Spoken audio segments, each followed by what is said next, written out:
Olá, alunos! Olá, alunas! Como vão vocês? Espero que estejam todos bem. Aqui é o professor César, de História, e hoje nós vamos começar uma experiência nova para todos nós, que é o início das aulas pela plataforma conhecida como Ambiente Virtual de Aprendizagem Híbrido, ou, para ficar mais fácil, AVA. Depois de todo esse tempo longe de sala de aula, eu imagino que vocês devem estar um pouquinho enferrujados. Então vamos tratar de tirar essa ferrugem, chacoalhar o corpo, ter um pouco de disposição, organizar os materiais, arrumar um lugar confortável em casa e vem comigo para a gente estudar. Eu tenho certeza que com foco e com empenho você vai conseguir se concentrar e vai tirar bastante proveito desses momentos para não só cumprir tabela e passar para o próximo ano, como também aprender bastante e descobrir que por meio da internet e por meio dessas plataformas, não só em sala de aula, você também pode conseguir tirar grande proveito e aprender de verdade. Um abraço e boa aula para você. Nessa semana, vocês irão aprender sobre a passagem do período medieval, também conhecido como Idade Média, para a modernidade, também conhecida como Idade Moderna. Nós normalmente chamamos esse período de transição da Idade Média para a Idade Moderna de Renascença. Pode parecer complicado, mas você conhece um pouco sobre esse período, mesmo sem você saber que sabe. Para facilitar a sua vida, eu vou colocar aqui um resuminho com as principais características do período que nós estamos estudando. É bastante fácil, você vai ver só. Essas mudanças, que fizeram a transição da Idade Média para a Idade Moderna aconteceram em 4 frentes.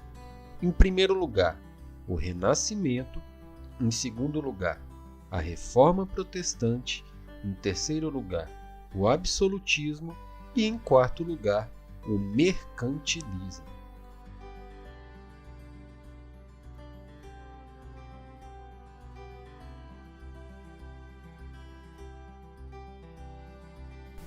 O Renascimento foi uma mudança cultural que aconteceu entre o mundo medieval e o mundo moderno. Com ele, as pessoas redescobriram a filosofia e a arte clássica dos gregos e dos romanos, que estavam guardadas em livros e bibliotecas do Oriente, principalmente do Oriente Médio. Com as Cruzadas, que foram um conjunto de guerras entre os cristãos europeus e os muçulmanos do Oriente Médio, começou a haver um grande fluxo de pessoas e também um fluxo de ideias e de mercadorias, inclusive livros, entre a Europa e a região do Levante e da Arábia. Essas ideias passaram a chegar na Europa e explodiram a cabeça dos intelectuais e das pessoas que estavam nas universidades na época. Eles falaram, nossa, nós não sabíamos que ainda existiam esses livros e essas ideias, pensamos que todos haviam sido queimados.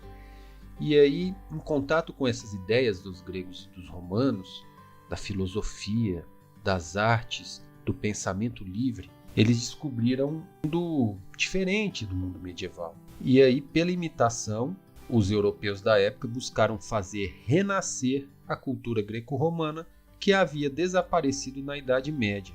Daí o nome do movimento, Renascimento. É nessa época também que começa a se desenvolver o pensamento científico. A Reforma Protestante foi uma mudança religiosa que separou a Idade Média da Idade Moderna. Algumas pessoas do período, como por exemplo Martinho Lutero na Alemanha, João Calvino na França e Ulrico Zwinglio na Suíça, queriam praticar a religião cristã fora da Igreja Católica. Eles não concordavam com diversas regras e práticas que a Igreja Romana, liderada pelo Papa, seguia, como por exemplo a concessão de perdão dos pecados em troca de dinheiro, os 7 sacramentos ou ainda a devoção a santos e imagens sacras. Após diversos conflitos e mortes, esses líderes reformistas criaram as primeiras igrejas protestantes, que no Brasil também são conhecidas como igrejas evangélicas ou crentes. Como curiosidade, podemos dizer que houveram até hoje 2 grandes divisões na igreja. Uma, em 1054, conhecida como o Grande Cisma do Oriente, que separou os católicos entre a Igreja do Ocidente, os católicos apostólicos, que tem sede em Roma, e a Igreja do Oriente, os católicos ortodoxos, que têm sede na atual cidade de Istambul, na Turquia.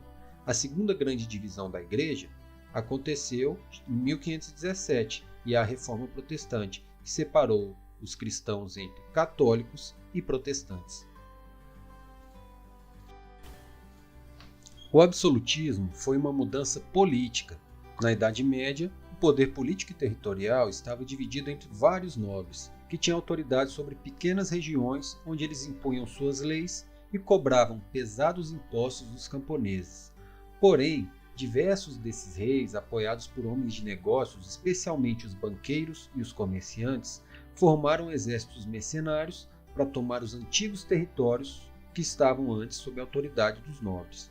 O que esses comerciantes e banqueiros ganhavam com isso, colocando dinheiro na mão do rei?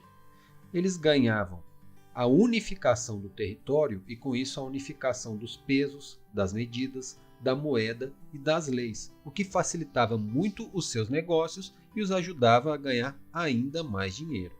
Começaram a se formar nessa época, então, sob o domínio desses novos reis, alguns dos países europeus que nós conhecemos hoje, como, por exemplo, a França, a Inglaterra, Portugal e Espanha.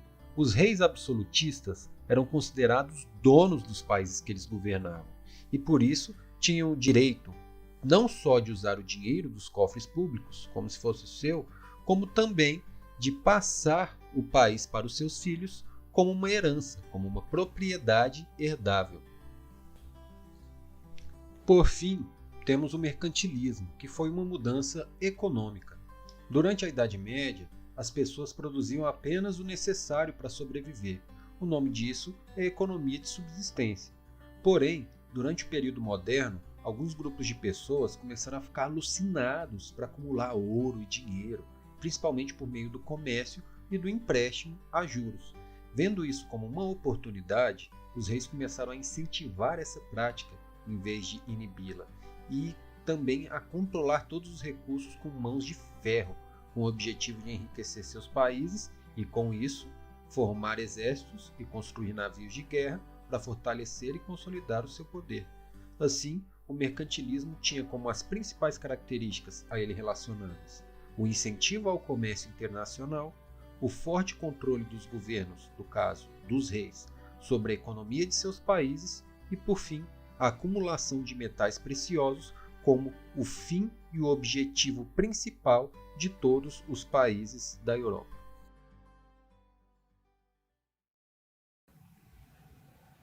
Então, por hoje nós vamos ficando por aqui.